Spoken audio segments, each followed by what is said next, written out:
पापांकुशा एकादशी का महत्व। भगवान श्री कृष्ण ने कहा, हे कुंती नंदन, अश्विन माह के शुक्ल पक्ष की एकादशी का नाम पापांकुशा एकादशी है।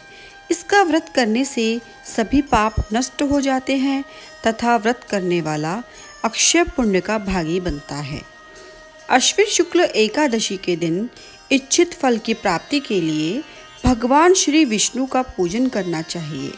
इस पूजन के द्वारा मनुष्य को स्वर्गलोक की प्राप्ति होती है। हे अर्जुन, जो मनुष्य कठिन तपस्याओं के द्वारा फल की प्राप्ति करते हैं, वह फल इस एकादशी के दिन क्षीर सागर में शेषनाग पर शयन करने वाले भगवान विष्णु को नमस्कार कर देने मात्र से ही मिल जाता है और मनुष्य को यम के दुख नहीं भोगने पड़ते।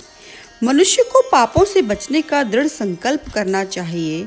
भगवान विष्णु का ध्यान स्मरण किसी भी रूप में सुखदायक और पाप नाशक है, परंतु पापांकुशा एकादशी के दिन प्रभु का स्मरण कीर्तन सभी क्लेशों व पापों का शमन कर देता है। हे कुंती नंदन, पापांकुशा एकादशी व्रत कथा इस प्रकार है।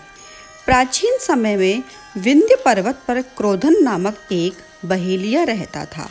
वह बड़ा क्रूर था। उसका सारा जीवन हिंसा, लूटपाट, मद्यपान और गलत संगति पाप कर्मों में बीता। जब उसका अंतिम समय आया, तब यमराज के दूत बहेलिये को लेने के लिए आए और यमदूत ने उस बहेलिये से कहा कि कल तुम्हारे जीवन का अंतिम दिन है, हम तुम्हें कल लेने आएंगे।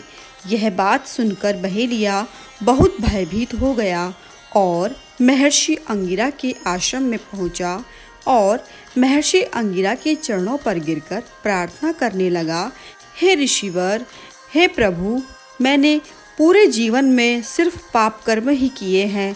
कृपया करके मुझे कोई ऐसा उपाय बताएं जिससे मेरे सारे पाप मिट जाएं और अंत में मोक्ष की प्राप्ति हो जाए। उसके निवेदन पर महर्षि अंगिरा ने उसे अश्विन शुक्ल की पापांकुशा एकादशी का विधि पूर्वक व्रत करने को कहा। महर्षि अंगिरा के कहे अनुसार उस बहेलिये ने यह व्रत किया और सारे पाप कर्मों से छुटकारा पा लिया। इस व्रत पूजन के बल से भगवान की कृपा से वह विष्णु लोक को गया। जब यमराज के यमदूत ने इस चमत्कार को देखा तो वह बहेलिये को लिए बिना ही यमलोक वापस लौट गए। इस प्रकार इस व्रत को करने से सभी के पापों से मुक्ति मिल जाती है। ओम नमो भगवते वासुदेवाय।